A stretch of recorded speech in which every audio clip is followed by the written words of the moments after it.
Aanhin mo raw ang kagwapuhan kung hindi naman daw loyal sa kasintahan. Eh di tayo po ay mag-uwian na.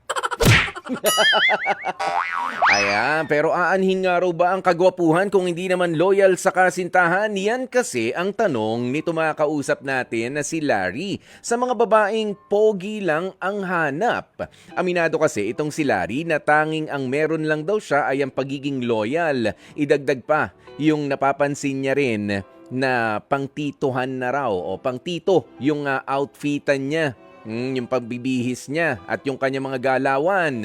Ayan, ayon naman kay Larry, meron naman daw siyang jowa. Pero ang hugot nga niya, matapos niyang mabasa sa isang GC ng kanyang jowa na ikinukumpara pala siya sa mga naging ex-boyfriend ni girlfriend.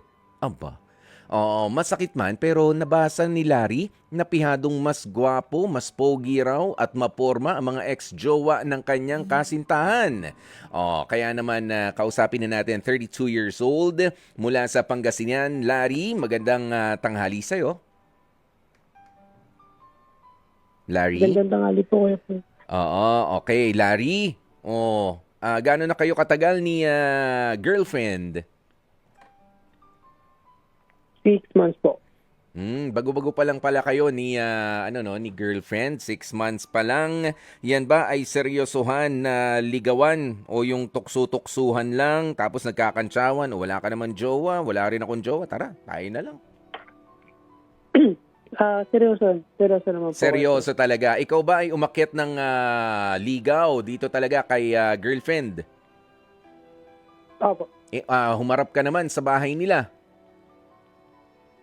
Opo. Okay. At yung mga kaibigan niya, bago natin pag-usapan yung nasa GC ha, naiharap na ipakilala ka rin ba nitong ni girlfriend mo doon sa mga kaibigan niya in person?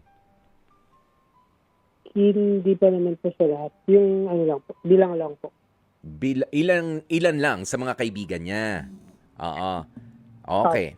Sige, sa 6 months na yan, unfortunately, meron ka nakitang GC ng girlfriend mo na ikaw yung nilalaman ng usapan. Kwentuhan mo nga kami bukod dun sa binanggit mo sa amin at parang talagang nainis at parang nagtampo ka pa nga dun sa mga kaibigan niya no, sa diskusyon nila. At gusto ko rin malaman ano yung naging reaksyon nitong girlfriend mo doon sa mga pinagsasasabi nila sa GC na yon against you.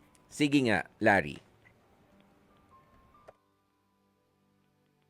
Ayun po, parang nahihiya lang din siya din sa mga sinasabi ng mga kaibigan niya. Pero parang hindi kasi niya ako dinidefend din sa mga chat. Oo. Ayun nga. So, ang mga sinasabi katulad ng mas gwapo pa si ganito kaysa dyan kay Larry. Ganun ba?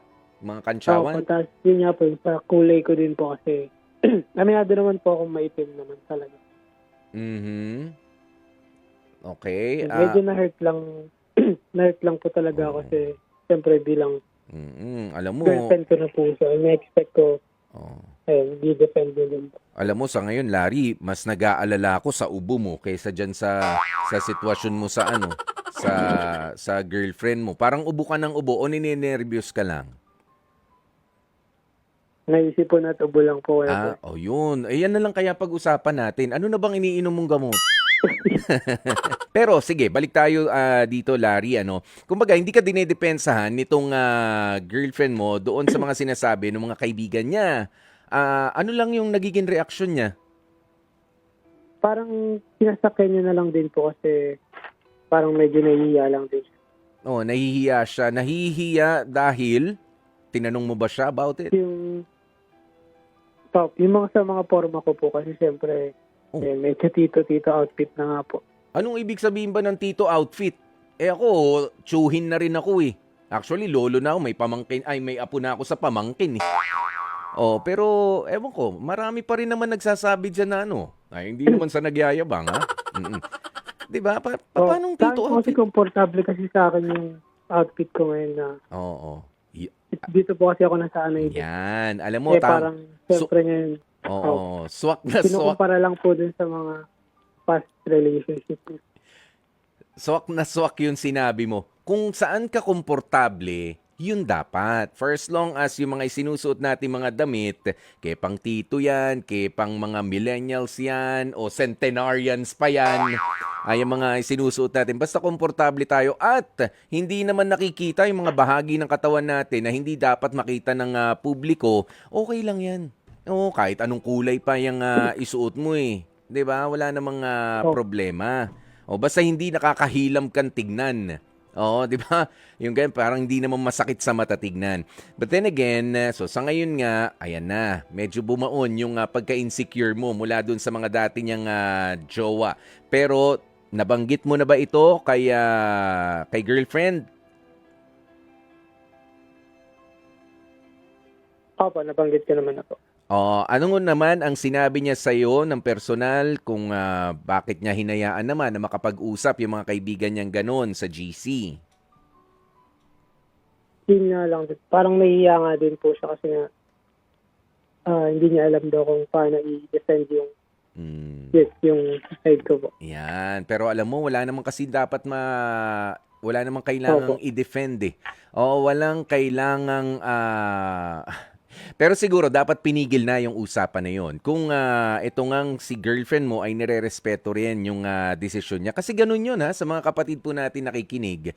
Kung hindi nyo man gusto ang itsurahan, ang datingan, ang bihis nung jowa ng kaibigan ninyo, wag nyo naman na sigurong laitin pa.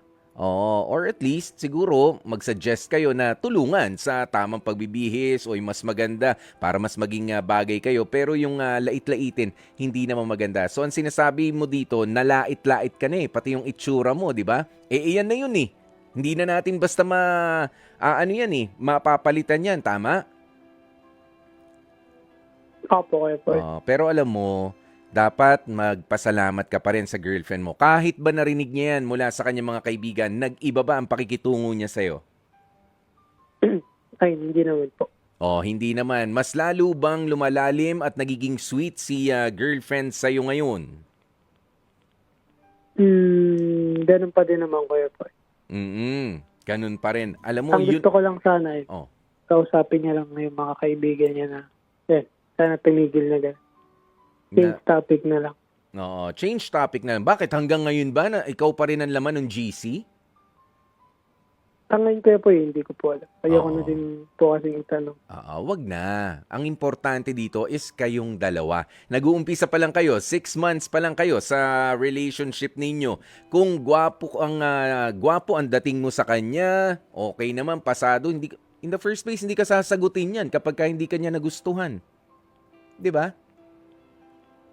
Opo. Pero alam mo, ang papaalala ko lang sa iyo, Larry, wag naman mababawasan din yung respeto mo doon sa mga kaibigan niya. Hayaan mo lang sila. Prove them wrong, sabi nga sa wikang Ingles, na hindi naman, yung sinasabi mo, ay aanhin mo yung gwapo kung hindi naman loyal. 'Di ba? I'm telling you, in the future, darating ang pagkakataon, hindi mo na kailangan magsalita, pero dahil sa pagiging loyal mo at nakita nilang masaya rin yung kaibigan nila sa piling mo, sila na mismo magsasabi, ay kahit gwapo si dito pa rin ako kay Larry. Darating yung panahon na yon. Basta manatili ka lang na ganyan. Plus, alam mo, tanggalin mo yung insecurity sa katawan. No, baka kasi magkaroon ka ng galit sa mga gwapo, sa mga pogi. Ha, Larry? Hindi naman po. Wag naman kayong ganyan sa amin. Na please lang, Larry, kasi hindi naman lahat ng gwapo, pogi, mga naglolo ko. Hindi. Linawin ko lang yan. Masakit na rin Nuulit-ulit masakit Na-hurt ako pero hindi, Larry. Kumbaga, iba-iba Iba-iba tayo ng maibibigay sa mga partner natin. Biruin mo, kung iba ang itsura mo, Larry, hindi mo naging girlfriend, yung girlfriend mo ngayon. Na kahit na ang papangit nga na sinabi ng mga kaibigan niya against you, ay minamahal ka pa rin, nandyan pa rin. Diba? Yun. Ikaw ang pasado sa taste niya. Kaya ito na rin, bibigyan ka namin ng pagkakataon na magbigay ng message para sa ating, sa girlfriend mo. Ayan. At sa mga kaibigan niya, unahin natin yung mga kaibigan niya. Sige, sa mga kaibigan niya, anong message mo, Larry? Go ahead. Wala akong maisip ko pero ayan. Sana lang matanggap nila ako in the future. Kasi ganito talaga ako. dito ako komportable. Mhm. At bukas, sabi mo na rin, bukas ka naman sa pakikipagkaibigan sa kanila. Ganun dapat Dahil yun. po, opo naman. Oo Oo, naman yun. po. Huwag mong Nagulat isarado ang lang din pinto. talaga ako kasi Yes. wala naman ako nasasabi sa kanila.